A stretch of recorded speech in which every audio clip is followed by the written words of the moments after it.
5 días de audiencias del montaje, dice ella, del montaje judicial que se construyó para destruir la figura del expresidente Álvaro Uribe, cierro comillas. Doctora María Clara, gracias por estar con nosotros. Juan, buenos días, muchas gracias a ustedes por invitarme hoy al programa. Un saludo a todos en la mesa y qué rico poder estar hablando nuevamente de este proceso. ¿Cuál es la falta de garantías que usted señala se ha presentado en el proceso contra Álvaro Uribe? Pues Juan, vea, yo antes de abordar hacer un llamado a que todos nos mantengamos vigilantes, porque después de 45 días uno empieza a dejar de poner la atención en el proceso y se empiezan a presentar una serie de violaciones que todos estamos ignorando. Recientemente, la semana pasada, en la audiencia 45 y el día 44 también, pues sucedió, como ya es costumbre en el proceso, que se violaran las normas del interrogatorio. Entonces, ¿qué es lo que hemos visto en estos últimos días? Que se mantiene ese, digamos, apetito condenatorio y se vulneran las garantías del presidente con tres cosas fundamentales, Juan. Lo primero, se están introduciendo temas en los interrogatorios que no fueron parte del directo. Eso es una violación expresa a las normas del proceso. Lo segundo, se formulan preguntas que exceden la pertinencia de la prueba y el objeto para el que fueron decretados.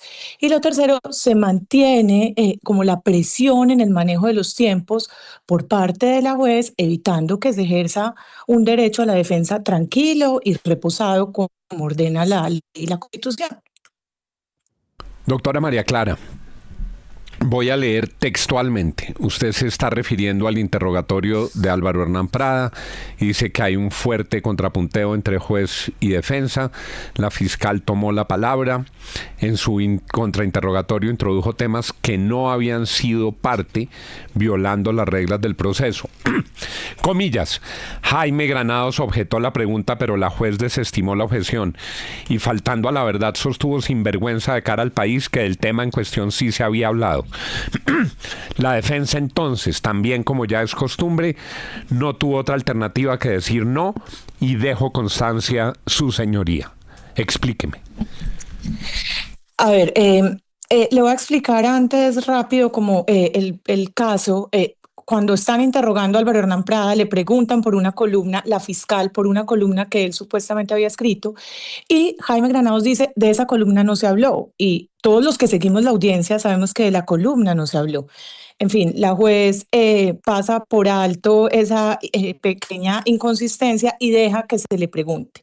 Entonces, el abogado de la defensa tiene un recurso que se usa en este tipo de procesos, que es dejar constancia. Es un recurso que da la ley 906, no es en términos estrictos un recurso, digamos, es una herramienta que lo que supone no es que se exprese una molestia, sino que se formaliza una protesta procesal frente a un acto abusivo del juez o de la fiscal que vulnera los derechos o garantías procesales. ¿Qué planteo yo en la columna? Que no es la primera vez que se deja constancia, porque el proceso ha estado plagado de vulneración de garantías y de los derechos procesales. Entonces, Jaime Granados levanta la mano y dice, bueno, entiendo que usted ya resolvió la objeción, pero yo quiero dejar constancia.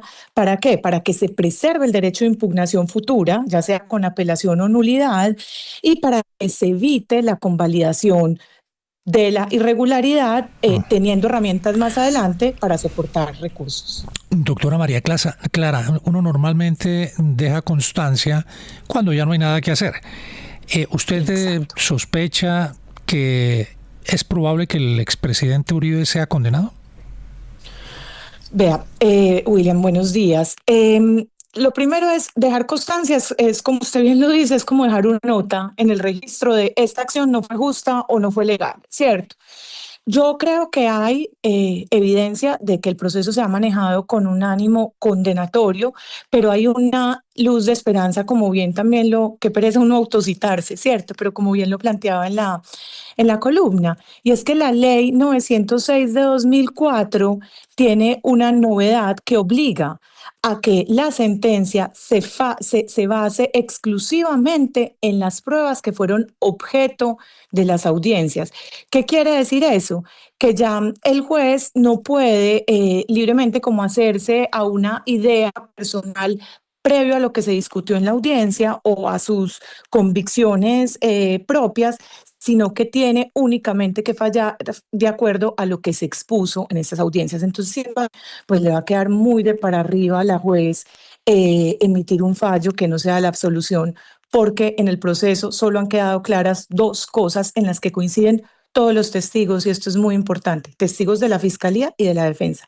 Primero, el presidente Uribe solo pedía que se dijera la verdad, perdóneme Juan. Y segundo, el senador Iván Cepeda recorría las calles, las cárceles, buscando testigos que hablaran contra Uribe y su hermano Santiago. Comillas, dejo constancia que este intento de silenciar información relevante es una clara muestra del apetito condenatorio grotesco con el que se ha manejado el caso y que la manipulación de la información y la presentación de pruebas de manera parcializada para sostener una acusación preconcebida contravienen principios fundamentales del debido proceso. Cierro comillas. Eso lo dice usted en su columna del Colombiano. Gruesa acusación. Pues Juan, no es una gruesa acusación si usted lo evalúa desde un criterio objetivo y desde pues, el derecho. O sea, con estas violaciones reiteradas de las garantías en la audiencia se han violentado derechos como a la contradicción de la prueba, a la inmediación de la prueba, al debido proceso, al reposo procesal. Hay muchos derechos que se ven violentados todos los días en las audiencias, pero por el hecho de que pues ya no tenemos la atención, pues porque en este país pues todo el día hay una noticia que se come la anterior, nadie está pendiente de que cuando eso pasa, la violación no es contra los derechos del procesado, la violación es contra los derechos que tenemos todos nosotros y que son garantías frente a los excesos del régimen. Y en eso es en lo que tenemos que estar nosotros poniendo la atención. Y cito esto y le pregunto para terminar, dejo constancia de cómo, por ejemplo, el día del interrogatorio a la mamá de alias Víctor, la fiscal olvida que el micrófono estaba abierto y comenta imprudentemente que hubiese preferido no preguntar por Daniela porque la respuesta no le funcionaba para sus objetivos acusatorios. En el mismo sentido, en la audiencia 45, la señora fiscal intentó evitar que el testigo José del Carmen Helves respondiera sobre los padrinos políticos en la cárcel, porque iba a señalar a Iván Cepeda, como de hecho lo hizo, como quien beneficiaba y protegía a Monsalve. ¿Qué sigue después de plantear estos reparos, de hacer estas acusaciones o denuncias, doctora María Clara? Vea, Juan, ahí usted tocó un tema muy importante. El fiscal no es un enemigo del procesado. El fiscal es titular de la acción y formula la acusación. Es un ente público, por eso su labor está sometida a principios como legalidad, debido proceso y sobre todo al deber de objetividad. ¿Qué supone el deber de objetividad? Que no solo investiga lo que conduce a demostrar, digamos, la responsabilidad del imputado, sino también lo que le favorezca.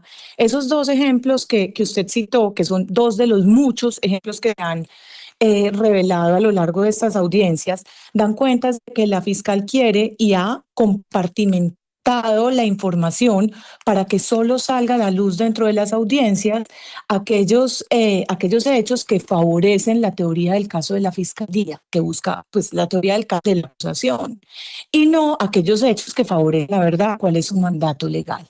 Entonces, ¿qué se viene? Pues omitir, ocultar, pero perdón, pero eso no es lo normal, pues es que es la fiscalía y acusa, y independientemente que uno esté o no esté de acuerdo, pues ellos tienen que mantener lo que le favorece a su acusación. Ella claramente, le guste a uno o no, está haciendo lo que le toca. No, Darcy, eso no es lo que dice la ley. La ley lo que dice es que la fiscal sí es la titular de esa acción penal, pero un deber que es el deber de objetividad. Y el deber de objetividad obliga a que se persiga la verdad, no los hechos que favorecen su teoría del caso.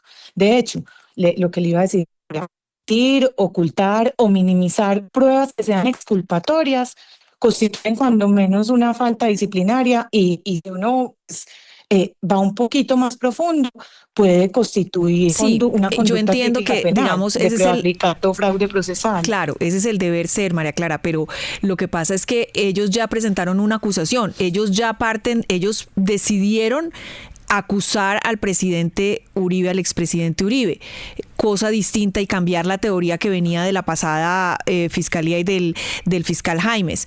Entonces, ellos decidieron cambiar esa acusación, decidir que él sí era culpable de la presunta manipulación de testigos, y ahora tienen que sustentar esa tesis. Claro, pero la tienen que sustentar con objetividad, no ocultando pruebas. Entonces, ella pudiera renunciar a la acusación si considera que no hay mérito, pero si considera que existe, de cualquier forma, debe mantener el deber, debe mantener el honor a la verdad. ¿Esto qué quiere decir? No puede ocultar pruebas que no favorezcan su teoría del caso por el simple hecho de querer condenar. La fiscal, el papel que tiene es un deber de objetividad para que se persiga la verdad y se condene basado en esa verdad.